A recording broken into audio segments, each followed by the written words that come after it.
जय श्रीराम, हर हर महादेव। मी सचिन पाटील। गांधी मर नहीं सकता, गांधी को कोई मार नहीं सकता। गांधी जयंती आली की पुरोगाम्यांची ही अशा पद्धतीची अशा आशयाच्या पोस्ट अशा आशयाचं भाष्य सुरू होतं। केवढ्या वर्षानंतरही गांधी छळतोय, उजव्यांना छळतोय, हिंदुत्ववाद्यांना छळतोय, हायपर नॅशनलिझम ज्यांच्यामध्ये भिनलंय, उग्र राष्ट्रवाद, त्या लोकांना गांधी आजही छळतोय, अशा पद्धतीची मांडणी असते। पण प्रतिप्रश्न विचारायला आपण कमी पडतो। आपण कधी विचारत नाही की कुठला गांधी छळतोय, तुमच्या गांधी ही संकल्पना काय आहे? अतिरेक मुस्लिम प्रेमाचा, अतिरिक्त मुस्लिम प्रेम किंवा मुसलमानांबद्दल खूप जास्त जिव्हाळा, या आयामाच्या पलीकडे डावे उजवे दोन्हीही उभय पक्ष गांधींना बघत नाही। त्याच्या व्यतिरिक्त जे गांधी आहेत त्या गांधींची जर का मांडणी झाली तर हे जे गांधीवादी म्हणवणारे भामटे माझ्या समाजामध्ये फिरतायत, जे शिवप्रतिष्ठान हिंदुस्थानचा कार्यक्रम असो किंवा राष्ट्रीय स्वयंसेवक संघाचा कार्यक्रम असो, तिथे गांधींची विचारधारा घेऊन पोहोचतात, गांधीला तुम्ही मारू शकत नाही वगैरे वगैरे, किंवा पहिला आतंकवादी नथुराम गोडसे वगैरे ज्या वल्गना करतात, गांधी त्यांना परवडणार आहे का? हा सुद्धा प्रश्न तिथं उपस्थित करणं गरजेचं आहे। माझा व्हिडिओ त्या तमाम पुरोगाम्यांना समर्पित आहे जे स्वतःला गांधीवादी म्हणतात किंवा गांधींबद्दल खूप कणव, खूप जिव्हाळा, खूप प्रेम त्यांच्यामध्ये आहे। त्यांनी माझ्या काही प्रश्नांची उत्तरं द्यावीत जे मी या व्हिडिओमध्ये विचारणार आहे। आणि दुसरी गोष्ट, ते पुरोगामी जे ऑफेंड होतात गांधींना काही बोलल्यानंतर, किंवा कालीचरण महाराजांवर ज्या लोकांनी तक्रार दाखल केली, त्या सगळ्या लोकांना माझं एक विचारणं आहे की तेव्हा तुमची तक्रार कुठे गेली होती? तेव्हा तुमचं गांधी प्रेम कुठं जातं? तेव्हा कुठल्या चुलीत तुम्ही घुसून बसता, कुठल्या बिळात लपून बसता, ज्यावेळी पुणे करारावरचं गाणं आनंद शिंदेंनी गायलं आणि ते खूप गाजलं आणि ज्याच्यावर आजही प्रचंड रील्स आहेत। तुझ्या गांधीला माझ्या भीमानं दिलं पुण्यात रे जीवदान, पाय धरिले कस्तुरबानं तेव्हा वाचले गांधीचे प्राण। या गाण्यामध्ये तुम्हाला गांधींचा अपमान वाटत नाही का? त्यावेळी तुमचं गांधी प्रेम कुठं जातं? किंवा ज्यावेळी वामन मेश्राम म्हणतो की गांधींचे पुतळे जेसीबी लावून पाडले पाहिजेत, त्यावेळी तुमचं गांधी प्रेम कुठं जातं?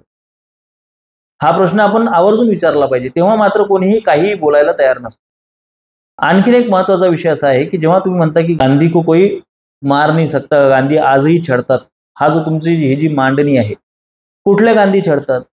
नेमके कोणते गांधी? त्या तमाम गांधीवाद्यांना हा प्रश्न आपण विचारला पाहिजे जे स्वतःला गांधीवादी म्हणतात, की कुठले गांधी रे बाबा? ते गांधी ज्या गांधींचे वैचारिक मतभेद होते डॉक्टर बाबासाहेब आंबेडकरांसोबत, ज्या गांधींना डॉक्टर बाबासाहेब आंबेडकरांनी कधीही महात्मा मानलं नाही। डॉक्टर बाबासाहेब आंबेडकरांचं तर रेकॉर्डेड स्टेटमेंट आहे तसं, आजही तुम्ही बघू शकता की माझ्या मते गांधी महात्मा नाही। चला, त्यांचे वैचारिक मतभेद होते हे आपण मान्य करू, आणि उरलेले गांधी आम्हाला मान्य आहे। मग किती गांधी उरतात आपल्याकडे? आज गोरक्षणाच्या नावावर तुमच्या अंगावर शहारा उठतो, पुरोगाम्यांच्या अंगावर। गोरक्षण तुम्हाला एक अत्यंत फालतू गोष्ट वाटते। गोरक्षकांना तुम्ही गुंड म्हणता। ते गोरक्षण ज्या संस्थेच्या मुळे होते किंवा जी संस्था त्याला कारणीभूत आहे, तो अखिल भारतीय गोसेवा संघ, याची स्थापना गांधींनी केली। त्यावेळी तुम्हाला याची लाज वाटते का की गाय हा केवळ उपयुक्त पशु आहे, हा सावरकरांचा विचार घेऊन तुम्ही हिंडताय आणि तिथे तुम्ही गांधींना डावलताय, तुम्ही गांधींना फाट्यावर मारताय? कुठले गांधी आहेत की जिनको कभी कोई मार नहीं सकता? नाही, मग आम्हाला गांधींचा हा एक विचार मान्य नाही असं तुम्ही म्हणू शकता। अच्छा, मग गांधींच्या त्या विचाराबद्दल तुमचं काय मत आहे ज्या विचारावर सावरकरांसोबत गांधींचं आर्ग्युमेंट झालं होतं? गांधी ही गोष्ट मान्यच करत नाहीत की अनटचेबिलिटी, अस्पृश्यता हा माझ्या धर्माचा भाग आहे, गांधी हे मान्यच करत नाहीत। गांधी याला सामाजिक कुप्रथा म्हणतात, त्याला ते धार्मिक कुप्रथा म्हणून मान्यता देत नाहीत। उलट जाती व्यवस्था या देशामध्ये राहिली पाहिजे, तो या देशाच्या आर्थिक व्यवस्थेचा तो एक ढाचा आहे, तो कणा आहे आपल्या देशाच्या अर्थव्यवस्थेचा, असं गांधींचं म्हणणं आहे, अशी गांधींची मांडणी आहे। एवढंच काय, तर गांधी चातुर्वर्ण सुद्धा म्हणजे हद्दपार केले पाहिजेत, चातुर्वर्ण संपवले पाहिजेत, या मताशी सुद्धा गांधी सहमत नाहीत। हे किती लोकांना मान्य आहेत? मग हे गांधी तुम्हाला मान्य आहे का? चातुर्वर्ण व्यवस्था आणि जाती व्यवस्था मानणारे, त्याची वेगळ्या पद्धतीची मांडणी करणारे गांधी तुम्हाला मान्य आहेत का? हा सगळ्यात मोठा प्रश्न आहे, ज्या प्रश्नाचं उत्तर कधी पुरोगामी देणार नाहीत। पुरोगाम्यांना हा प्रश्न आवर्जून विचारा। सावरकरांच्या गांधींसोबत त्याच विषयावर मतभेद होते, हे किती लोकांना माहिती आहे? त्याच्यानंतर उरलेले जे गांधी आहेत, बरं ठीक आहे, आम्हाला हे 2 मुद्दे मान्य आहेत, पण आम्हाला बाकीचे गांधी मान्य आहेत. मग कुठले गांधी मान्य आहेत तुम्हाला? सत्याचे प्रयोग करणारे गांधी, स्वतःच्या ब्रह्मचर्याला तपासण्यासाठी ज्या वयाच्या मुलींसोबत गांधी झोपायचे, जे त्यांनी स्वतः माझे सत्याचे प्रयोगमध्ये उल्लेखित ती गोष्ट केलेली आहे, ज्याच्यासाठी विनोबा भावेंनी सुद्धा गांधींना पत्र लिहिलेली आहेत. या सगळ्या गोष्टी उपलब्ध आहेत, तुम्ही बघू शकता. आज जर का अशा विचारसरणीचा किंवा अशी कृती करणारा एखादा व्यक्ती तुमच्या आजूबाजूला उपस्थित असेल, तर त्याला तुम्ही मानणार का? किंवा तुम्ही स्वतः ते गोष्ट मानता का? किंवा ब्रह्मचर्य तुम्ही मानता का? हा मोठा प्रश्न आहे. ह्या अपरिग्रह मानणारे, ब्रह्मचर्य पाळणारे आणि अशा पद्धतीने ब्रह्मचर्य पाळणारे किंवा हे पाळणे, ह्या संकल्पना तुम्हाला मान्य आहेत का? जे लोक म्हणतात की गांधी को कभी कोई मार नाही सकता, जे पुरोगामी गांधीच्या नावानं उड्या मारतात, त्यांना हा प्रश्न आपण विचारला पाहिजे. नाही, एवढे गांधी सोडून उरलेले गांधी आम्हाला मान्य आहेत. मग उरलेले गांधी किती उरतात? मग त्याच्यामध्ये आयुर्वेदाचे आग्रही गांधी उरतात, प्रार्थनांचे आग्रही गांधी उरतात. त्यांना आधुनिक औषधी मान्य नाहीत, त्यांना आधुनिक वैद्यकीय विज्ञान मान्य नाही. अलीकडेच आनंद रंगनाथन यांनी व्यासपीठावरून सांगितलं की पेनिसिलिन ची औषध उपलब्ध असून सुद्धा कस्तुरबांना स्वतःच्या मांडीवर झोपून प्रार्थना करून तिला मरू देणारे गांधी, तरी सुद्धा आधुनिक औषधी न वापरणारे हे गांधी तुम्हाला मान्य आहेत का? आजही गोबर भक्त म्हणून तुम्ही चिडवता, आजही तुम्ही नाकाला हात लावता, तुम्ही नाक दाबता स्वतःचं, जेव्हा तुम्ही समोरच्याला अंधभक्त वगैरे म्हणता. गायीचं नाव काढलं की तुमच्या पोटात गोळा उठतो. आयुर्वेदाचं नाव काढलं की आयुर्वेद हा हे सुडो सायन्स आहे, आयुर्वेदाला आम्ही मानत नाही, हे छद्मविज्ञान आहे म्हणणारे या गांधींना मान्य करतील का की ज्या गांधींनी आयुर्वेदाचं आयुष्यभर समर्थन केलं, आयुर्वेदाचा आयुष्यभर पुरस्कार केला? नाही, आम्हाला ते गांधी मान्य नाहीत. मग उरलेले गांधी आम्हाला मान्य आहेत. मग कोणते गांधी आम्हाला मान्य आहेत? तर ते गांधी जे स्वावलंबन शिकवतात, ते गांधी जे अपरिग्रह शिकवतात, ते गांधी जे धर्माची मौलिक तत्व मानतात, जे शिकवतात, रुजवतात, जे गांधी वस्तू विनियोग पद्धत मानतात, जे गांधी खेळाचा विकास झाला पाहिजे असं मानतात, जे गांधी शहरीकरणाचा विरोध करतात, यातले कुठले गांधी नेमके तुम्हाला मान्य आहेत? आणखीन एक विषय असतो जो गांधींचं नाव आलं की कायमस्वरूपी येत असतो, तो म्हणजे गांधींनी महिलांना सांगितलं की बाबा, तुमच्यावर जर का कुठला मुसलमान तुमच्यावर बलात्कार करायला आला तर श्वास रोखून आत्महत्या करा, आणि तेही शक्य नसेल तर हातामध्ये विषाची शिशी ठेवा. ते बातमी मी खूप शोधली, खूप सर्च केली आणि तो मी संपूर्ण उतारा वाचला की गांधींना नेमकं काय म्हणायचं. आता ही गोष्ट अडचणीची ठरू शकते परत पुरोगाम्यांनाच, परत लिबरल लोकांना. पण आपण काय वरचा मथळा वाचून ना बेंबीच्या देठापासून ओरडायला सुरुवात करतो, अरे गांधी बदमाश वगैरे. तर गांधींनी असं म्हटलेलं आहे त्या लेखामध्ये की जर का तुम्ही झाशीची राणी होऊन मुसलमानांसोबत लढू शकत नाही आणि स्वतःचं रक्षण करू शकत नाही, तर तुम्ही सीतेच्या सारखं शीलाचं रक्षण करण्यासाठी स्वतःच्या देहाचा त्याग करा. स्वतःचा देह सोडा, पण स्वतःचं शील गमवू नका. आज स्वरा भास्कर सारख्या महिला ज्या पुढे येऊन म्हणतात की जोहर करणाऱ्या बायका मूर्ख होत्या राजपूतांच्या, मी जर त्यांच्या ठिकाणी असते तर मस्त गेली असती खिलजीकडे, ऐश करून आली असती, परत जीव वाचवला असता, राज्य वाचवलं असतं. ह्या मानसिकतेच्या ज्या डाव्या वामपंथी विचारसरणीच्या ह्या ज्या बाया आहेत, ज्या बाया म्हणायच्या लायकीच्या आहेत का? तर ह्या ज्या तुमच्या कंपुतल्या बाया आहेत, त्यांनाही गांधींचा हा विचार पटेल का? त्यांना गांधींचं सीता, झाशीची राणी हे शब्द वापरणं पटेल का? त्यांना सीतेसारखं स्वतःच्या शीलाचं रक्षण करण्यासाठी तुम्ही जीव द्या हा मुद्दा पटेल का? तरीही कुठल्या मुसलमानाला, कुठल्या म्लेंछाला तुमचं शरीर वाटवू देऊ नका हा मुद्दा पटेल का?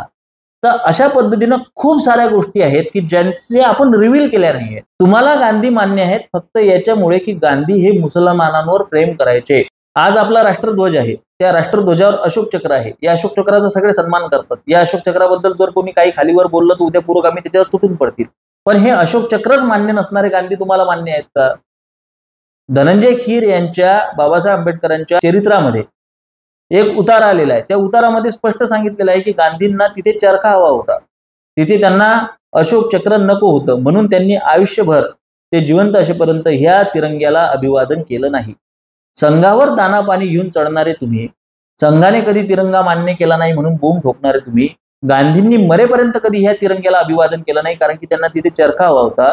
संघावर जे तुम्ही नेहमी टीका करता की ह्यांनी तिरंग्याला सन्मान दिला नाही, त्या तिरंग्याला जेव्हा गांधी सन्मान देत नाहीत, तेव्हा तिरंग्याला सन्मान न देणारे गांधी तुम्हाला मान्य आहेत का?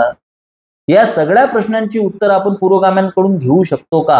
हा मोठा प्रश्न आहे. कुठले गांधी आम्हाला मान्य आहेत?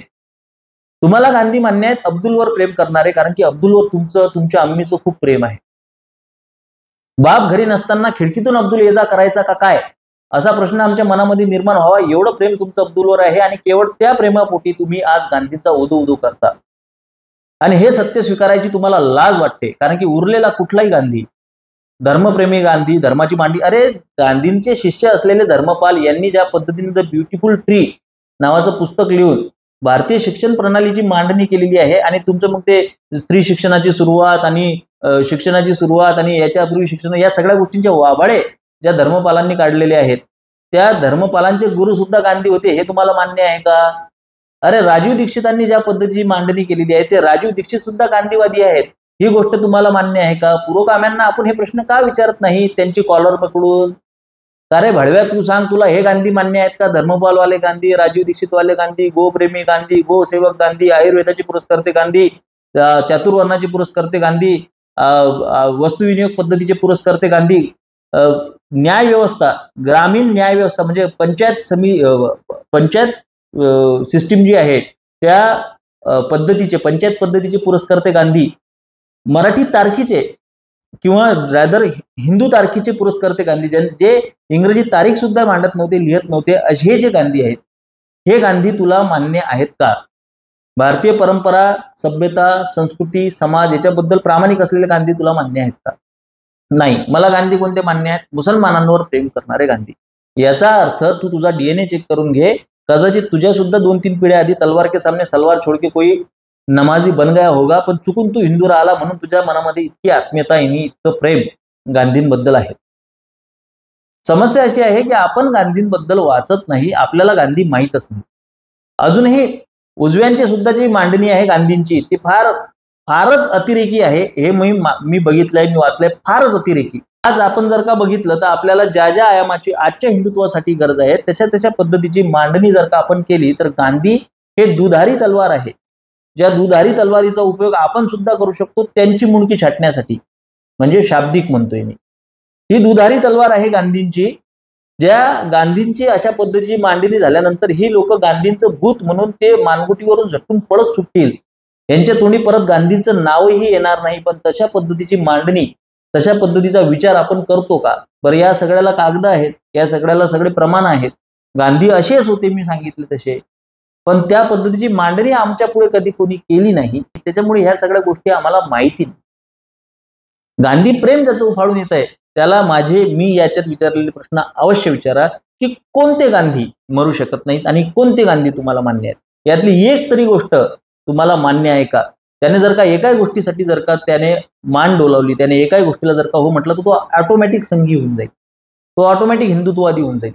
त्याला लेबल लावायची गरज पडणार नाही, तो आपोआपच होऊन जाईल, तो बाटून जाईल. त्याला पुरोगामी, लिबरांडू, वामपंथी त्याच्या गोटामध्ये ठेवणार नाहीत. त्याच्यामुळे आपण आपली मांडणी अशा पद्धतीची करणं आवश्यक आहे. माझे विचार पटत असतील तर सहकार्य असू द्या. धन्यवाद. जय श्रीराम. हर हर महादेव.